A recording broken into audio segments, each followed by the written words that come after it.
Մի քանի օր է ողջ Հայաստանը սպասում է վերջապես Մարտուն Գրիգորյանը, ում կմիանա կամ ինչ կորոշի։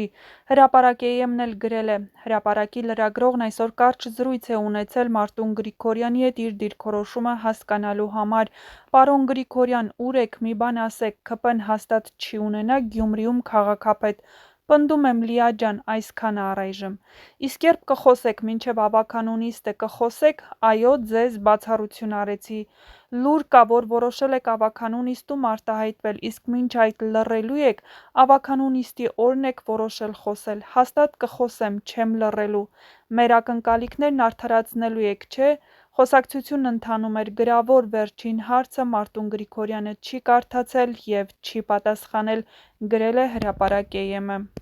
Քիչ առաջ ևս մեկ գրառում է արել Բաբկեն Թունյանը. «Սիրելի գյումրեցիներ, զգում եք, չէ՞, որ Գյումրին իր խնդիրներով հանդերձ մի տեսակ մոռացվել է։ Ընդդիմության կողմից բարձրաձայնվող գերխնդիրը հիմա մեկն է՝ ինչպես անել, որ ամենաշատ ձայներ հավաքած քաղաքացիական պայմանագրի թեկնածուն Սարիկ Մինասյանը քաղաքապետ չդառնա։ Այսինքն որոշ շրջանակների համար ամենակարևորը դա է։ Առավոտից իրիկուն Գյումրից Գյումրի սանող, Գյումրիին գովերգող, Գյումրու համար տվայտվող, Գյումրու դարդերով ապրող մարդիկ չեն հիշում ու չեն խոսում Գյումրու ու գյումրեցու մասին։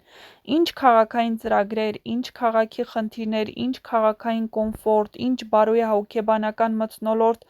բավարար է ՔՊ-ն իշխանության չգա և վերջ, իրենց դա է պետք։ Այս գերխնդիրն այնքան կարևոր է, որ որոշ շրջանակների համար պատրաստ են ամեն գնով գյումրեցիների վզին փաթաթել մի քաղաքապետի, որի կերպարի հետ անգամ իրենք ներքին դիսկոմֆորտ ունեն։ Ոմանք դա չեն էլ թաքցնում։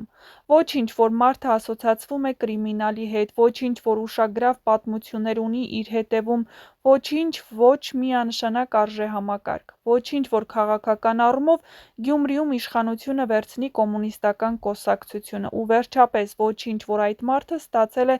9727 ձայն, որը ընտրությանը մասնակցածների ձայների 20,5%-ն է կամ ընտրության իրավունք ունեցողների 8,7%-ը։ Պատկերացնում եք, համապետական ընտրություններին 54% ձայն ստացած ուժին լեգիտիմ իշխանություն չեն համարում, լեզուները չի պտտվում վարչապետին վարչապետով դիմել, առավոտից երեկո լուտանքներ են տեղում, մի քանի 100,000 ընտրողների հասցեին 2 ամիսը մեկ իշխանափոխություն են նախաձեռնում, բայց իրենց գումարային տասնյակ հազար ձայնը ժողովրդի ընտրությունն է, 20% հավաքած մարդուն քաղաքապետ դարձնելն էլ ժողովրդի նպատակ։ Բայց դե ունեն այն, ինչ ունեն, քաղաքական ուժերով, որոշ հոգևորականներով, մտավորականներով, լրատվամիջոցներով, ակտիվիստներով լցվել են Վարդան Ղուկասյանին քաղաքապետ դարձնելու գործին։ Եթե այս Վարդան Ղուկասյանի տեղը մյուս Վարդան Ղուկասյանը լիներ, երևի կփորձեին դա ներկայացնել որպես գյումրեցու հաղթանակ ու բոլոր մեթոդներով քաղաքապետ դարձնել, միայն թե ՔՊ-ն ու Սարիկը չլինեն, բայց սա դեռ ամենը չէ։ Առաջին հայացքից կարող է թվալ, եթե բոլորի նպատակը ՔՊ իշխանություն չլինելն է, ապա որևէ խոչընդոտ չկա, իրենց մեջ արագ պայմանավորվում են, ում շուրջ են միավորվում և ընդդիմադիր քաղաքապետ ընտրում։ Առանց անձնական կամ խմբային ամբիցիաների, ինչ կապ ունի ընդդիմադիր որ ուժի ներկայացուցիչը քաղաքապետ կդառնա կամ այդ ուժի որ համարը կարևորը Սարիկը չլինի։ Բայց պարզվում է ամեն ինչ այդքան էլ պարզ չէ։ Պարզվում է ՔՊ իշխանություն չլինելը բավարար չէ։ Պակաս կարևոր չէ ով կվերցնի քաղաքապետի լծակները, ով կլինի փոխքաղաքապետ և այլն։ Պակաս կարևոր չէ, թե ով ում կմիանա, ով ում ղեկավար կդարձնի, հազար ու մի նյուանսներ կան, հին հաշիվներ կան, սկզբունքներ կան ու արդեն 2 օր է գցում, բռնում, բանակցում են։ Սա է ամբողջ պատկերը և իրականությունը, ու ասածս ոչ նորություն է, ոչ էլ բացահայտում։ Բոլորն են սա տեսնում ու հասկանում, առաջին հերթին գյումրեցիները։ Ես ուղղակի ամփոփ ներկայացրեցի այն, թե ինչպես կարելի է Գյումրու ու գյումրեցիների հաշվին ու նրանց անունը տալով այլ հարցեր փորձել լուծել։ Ի դեպ, նախորդ գրառմանս արձագանքներից դատելով թերևս շարունակեմ միտքս, որ կիսատ բաներ ու չհասկացվածություն չմնա։ Էլի պիտի կրկնեմ, ընտրողն ազատ է ընտրել նրան, ում ցանկանում է, կոնկրետ գյումրեցիների օրինակով, որոնք ամենալավն են ճանաչում X մարդուն կամ ուժին։ Եթե որոշում են նրան ձայն տալ, ուրեմն դա իրենց կամքն է, իրենք հաշտ են, ցանկանում են, որ նա ստանձնի իրենց քաղաքի ղեկը բոլոր դրական ու բացասական կողմերով հանդերձ։ Եթե անգամ ընտրել են ինչ-որ մեկի հորդորով, ուղղորդմամբ կամ ինչ-ինչ շահերով պայմանավորված, դա էլ է իրենց ընտրությունը։ Ինձ կամ մեկ ուրիշին դա կարող է դուր գալ կամ դուր չգալ, կարող ենք դա համարել լավ կամ վատ, բայց մարդկանց ընտրության հնարավորությունից զրկելու նրանց հավաքական ընտրությունը մերժելու իրավունք ոչ ոք չունի։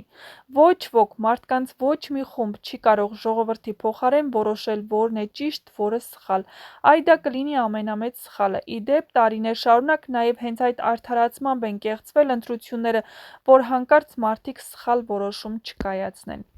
Իսկ եթե ես կամ իմ նման մի շարք մարդիկ մտածում են, որ X մարդու կամ ուժի իշխանության գալը սխալ է, վտանգավոր կամ կարող է բացասական հետևանքների բերել, բայց այդ X մարդը կամ ուժը իր ոչ միանշանակ վարքագծով, աղմկահարույց անցյալով ու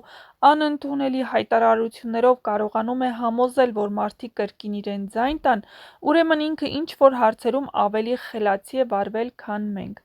Ուրեմն մեղավորը ոչ թե ընտրողն է, այլ մենք, որ չենք կարողացել մեր պատկերացումները, մեր ծրագրերը, մտահոգությունները նորմալ հասցնել ընտրողին։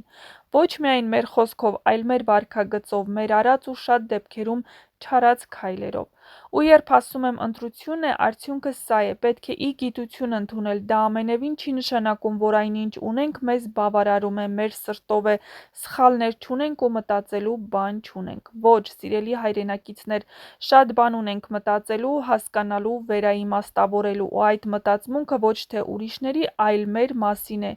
իսկ մեր իսկ սխալների ու բացթողումների մասին, մեր արածի ու անելիքի մասին, ու հաստատ մտածում ենք, մտածելու ենք դրանից բխող հետևություններով, գրել է նա։